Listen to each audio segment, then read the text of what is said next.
Protestantes falam em ler e interpretar a Bíblia por conta própria, mas a Igreja Católica não faz questão que seus fiéis estudem a Bíblia. Só a leitura de textos espaços na missa e nem sempre o padre aprofunda a interpretação desses textos. O que devemos fazer? Primeiro me permita corrigir, não são textos esparsos, tá? A liturgia da Bíblia, que são, via de regra, 3 leituras, são 2 leituras mais a leitura do Evangelho feito pelo padre, ou no máximo pelo diácono, quando há um diácono consagrado, elas seguem o mesmo roteiro no mundo inteiro, e a cada 3 anos você lê a Bíblia inteira. Se você for na missa todo domingo, em 3 anos você terá tido conhecimento de todas as passagens das Sagradas Escrituras. Então não é que são leituras esparsas. Quanto à questão da homilia e do padre não aprofundar, isso é um problema de formação, especialmente com padres mais antigos. Pode me chamar de etarista, de preconceituoso. Eu tenho julgado a qualidade de padre pela idade. Pegou padre na faixa dos 30 e tantos, 40 anos, até os 50, padre. Pegou padre mais velhinho, pode preparar que vem homilia interpretando que o texto estava falando do sem terra da época de Jesus era meio socialista mesmo.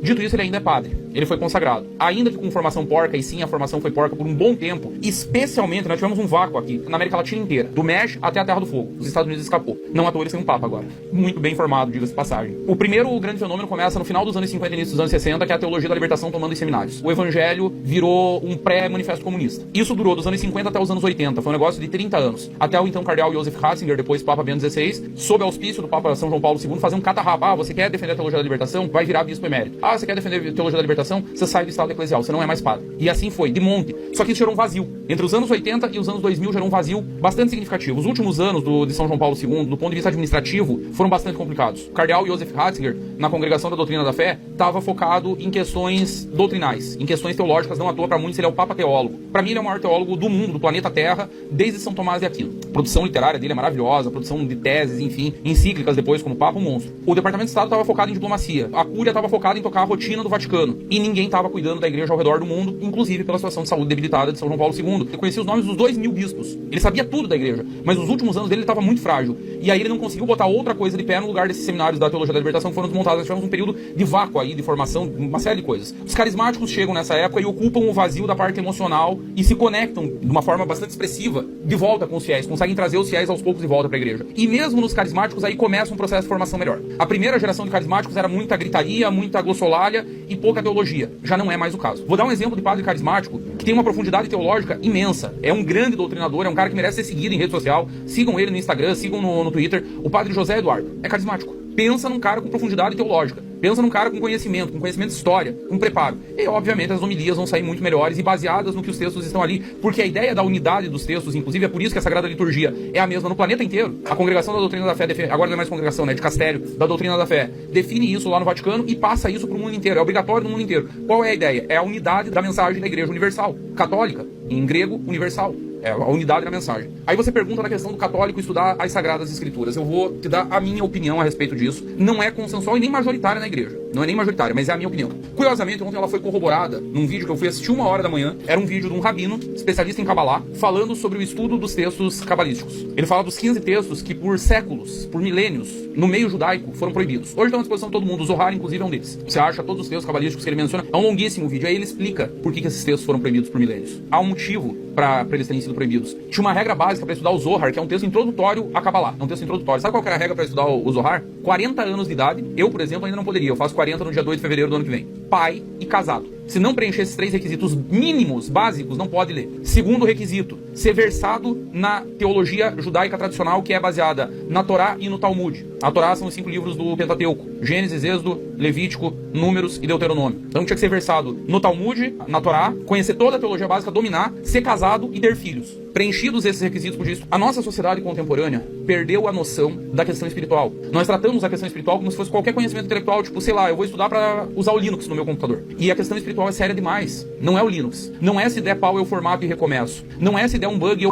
tudo, eu só compro outra peça e troco e tá tudo certo. Não é se estragar eu peço para um técnico consertar. Tem inúmeros relatos de gente que começa a viver uma vida mística, por exemplo, enlouquece. Começa a querer fazer práticas espirituais muito desafiadoras, muito exigentes, jejuns muito intensos, meditações muito prolongadas e pira o cabeção. A ideia de que é um homem de 40 anos, a idade tem um motivo, maturidade, casado, responsável, pai de família, vida equilibrada, tudo isso elas não aceitavam celibatários, por exemplo, no estudo da Kabbalah nos primeiros séculos, porque consideravam o celibato um desequilíbrio da sexualidade. Tudo isso para quê? É para preservar a pessoa. As Sagradas Escrituras têm passagens muito difíceis. Como é que você explica? Eu tô falando aqui, só tô falando isso, porque o troço já tá público, porque todo mundo sai e compra uma Bíblia hoje, todo mundo resolve ir na Bíblia online e começar a estudar. Teve um amigo, inclusive, que eu desaconselhei, e ele veio me falar que tava lendo a Bíblia em ordem cronológica. Disse, cara, não faça isso, vai rezar o terço, faça outra coisa. E aí, em seguida, eu falei, se quer fazer, tenha em mente uma coisa. A chance de você chegar antes dos Salmos e ter perdido tua fé não é pequena. Porque você vai encontrar um monte de... Tá só uma aqui. Essa é das mais famosas. A esposa de Ló foi transformada em estátua de sal na saída de Sodoma e Gomorra. Primeiro que Sodoma e Gomorra já é um troço...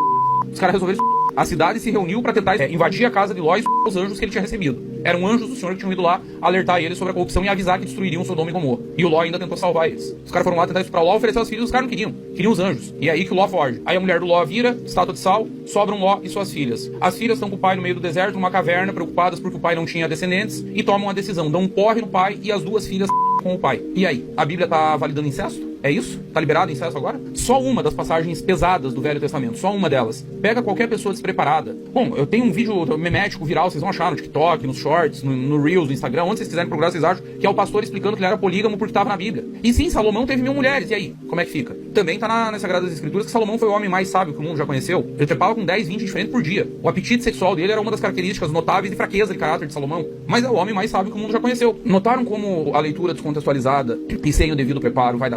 Então eu tô fechado com o Rabino. Há um motivo para a Igreja Católica, até um bom tempo depois da invenção da imprensa, após Gutenberg tornar fácil a impressão de Bíblias, proibir seus fiéis, proibir de ler a Bíblia. Havia um motivo, e o motivo é o mesmo que para os judeus era proibido o estudo da Kabbalah sem preencher certos requisitos. Os padres copistas que mantiveram a Bíblia viva para ela poder chegar em Gutenberg, eles passavam a vida estudando um versículo da Bíblia.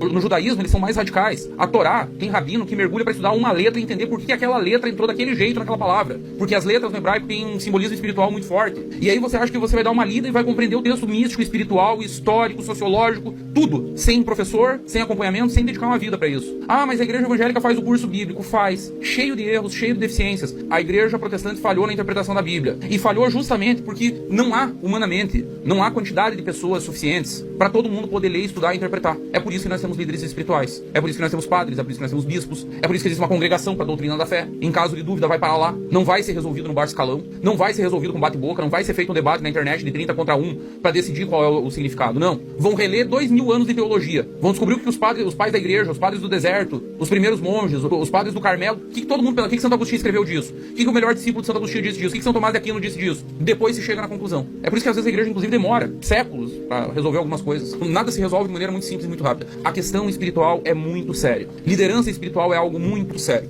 Em qualquer religião. Eu já falei algumas vezes e vou fazer questão de repetir aqui. Eu não sou líder espiritual de ninguém. Eu vejo muitas pessoas me agradecerem e eu me sinto grato por isso, porque eu brinco, mas não é brincadeira, eu acredito nisso mesmo. Quando as pessoas dizem, me tornei católico de novo por tua causa, voltei pra igreja por tua causa, estava afastado e fui na missa, eu brinco que é a minha estradinha pro purgatório, que eu tô garantindo minha vaguinha no purgatório no dia do meu juízo, no dia da minha Páscoa. Mas eu não lidero espiritualmente ninguém, porque eu não tenho preparo para isso. Porque eu não dediquei minha vida para isso. Eu não tenho nem idade para isso ainda. Vamos com calma. A minha opinião sobre a Bíblia é, tem algum padre que possa te orientar, que esteja disposto, que vai te acompanhar? Legal, faz o estudo com ele. Que aí você tem a orientação segura, você tem uma mão firme para te segurar pela mão. Jesus disse, sede como criancinhas. Vale para a vida de estudo também. Aceite ser conduzido pela mão, pelo padre, que é teu pai espiritual, esse é o significado da palavra padre, e aceite que ele te conduza, te corrija, te eduque.